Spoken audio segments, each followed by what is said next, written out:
siku ya Mwalimu Nyerere,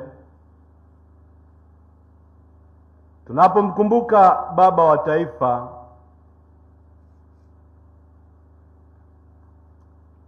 tunatafakari pia juu ya nchi yetu na usitawi wa Tanzania kwa ujumla wao. Tunatafakari katika nchi yetu katika historia yake na masuala ya uchaguzi mkuu. Ndugu zangu, tukio la uchaguzi mkuu ni tukio la kikatiba, kwani hapo ndipo wananchi hutegemewa kuwapa waliowachagua dhamana ya kutawala na kuongoza nchi.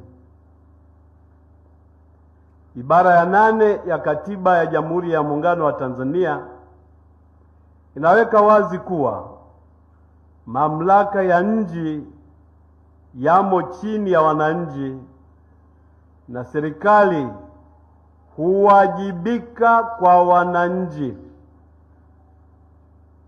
Serikali ikiwa na wajibu wa kulea na kuleta usitawi wa watu wote bila ubaguzi wa aina yoyote. Tume ya Haki na Amani ya Baraza la Maaskofu Katoliki Tanzania, ambayo ninaiongoza,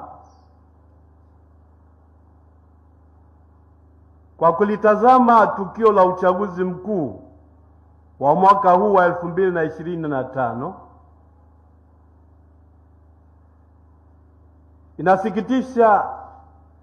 inasikitishwa na hali inayoendelea bila kusitishwa ya kupotea na kutekwa watu. Utekaji huu unaonekana unaendeshwa kwa mpango wa kikundi maalum ambacho kinatekeleza uovu huu sehemu mbalimbali za nchi yetu.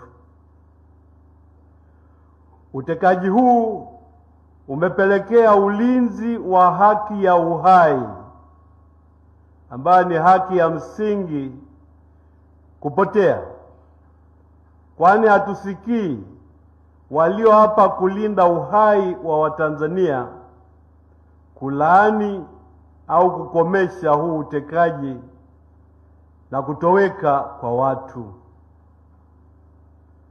Ni takriban zaidi ya miaka miwili matukio haya yamezidi kukithiri na kuwafanya Watanzania wajiulize, iweje watekaji hawa wawe na nguvu kuliko vyombo vya ulinzi wa watu na kuliko wale wenye mamlaka ya kuwaletea watu matumaini ya kuishi na usitawi wake. Dalili za kukomesha utekaji hazionekani, wala hatusikii kulaaniwa kwa matukio hayo. Ikumbukwe kuwa uhai wa kila mwanadamu unadhihirisha utukufu wa Mungu. Mwanadamu ameumbwa kwa sura na mfano wa Mungu. Mwanadamu ni kiumbe wa pekee ambaye hakuna mwenye haki au mamlaka ya kumwondolea uhai wake. Kazi ya serikali ni kulinda uhai wa kila mwanadamu. Kwa mujibu wa ibara ya 14 ya Katiba ya Tanzania, kila mtu ana haki msingi ya uhai wake na kuhakikishiwa kuwa haki hii inalindwa kwa gharama zozote zile.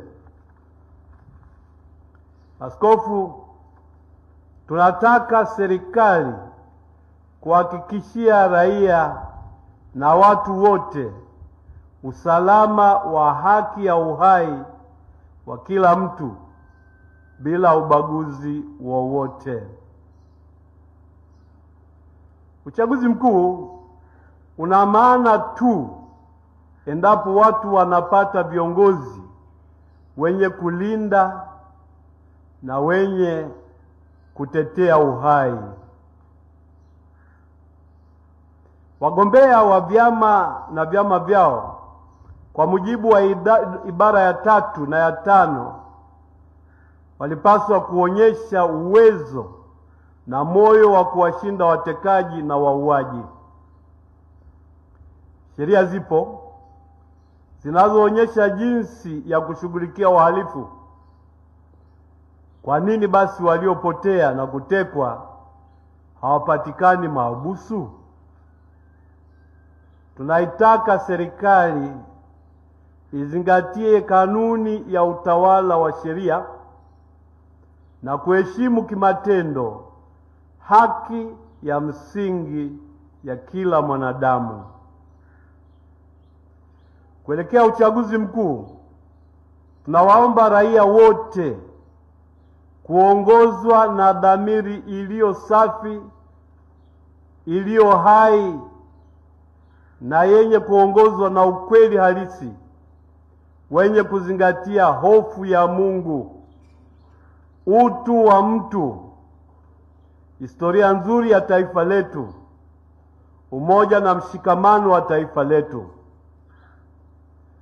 Dhamiri hai na safi yenye kufanya maamuzi sahihi, kuzingatia hofu ya Mungu na utu wa mtu kama Mungu alivyouwakilisha kwenye dhamiri yake. Na hivyo dhamiri hii ni mahali pa kila mwanadamu kupima na kufanya maamuzi yanayobeba hadhi ya utu na kuwajibika kwake mbele ya Mungu. Mpiga kura na mpigiwa kura mnaalikwa kuheshimu dhamiri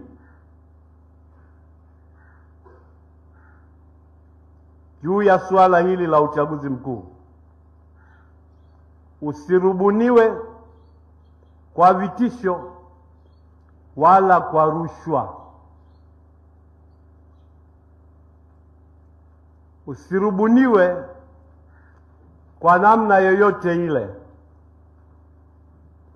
Tunaiomba serikali na wale wenye mawazo tofauti ya masuala ya uchaguzi muongozwe na utamaduni wa kuwa na mazungumzano katika kutekeleza haki msingi za kisiasa kadiri ya ibara ya 21 ambapo kila raia ana haki hizo.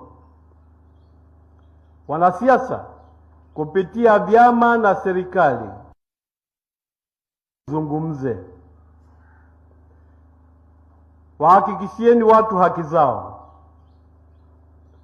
Nguvu ya wananchi iko kwenye hoja, sio kwenye mabavu na hila. Serikali kupuuza wanaolalamika si afya wala tija kwa taifa letu. Wakati uliokubalika kuzungumza ni sasa, na wala hamjachelewa. Hatuchelewi kujisahihisha wala kutenda mema. Barua ya pili ya Paulo mtume kwa Wakorinto sura ya 6 mstari wa 2. Tunaiomba serikali iwasikilize raia wenye malalamiko yao ya haki zao za kisiasa. Unyenyekevu mbele ya raia hujengeka kwenye ukweli na uwazi. Kiongozi wa watu akiwa mnyenyekevu, ni mkweli na anaaminika na watu wote. Tukumbuke kuwa historia ya uchaguzi katika nchi yetu kuanzia mwaka 1962 mpaka 2015 zilithibitika kuwa ziliaminika na viongozi wakapatikana kutokana na chaguzi hizo, hata kama zilikuwa na mapungufu yake. Ninawatakieni uchaguzi mkuu wa haki, wa ukweli, wa uhuru na wa kuaminika mwaka huu wa 2025. Mahujaji wa matumaini. Jubilei 2025.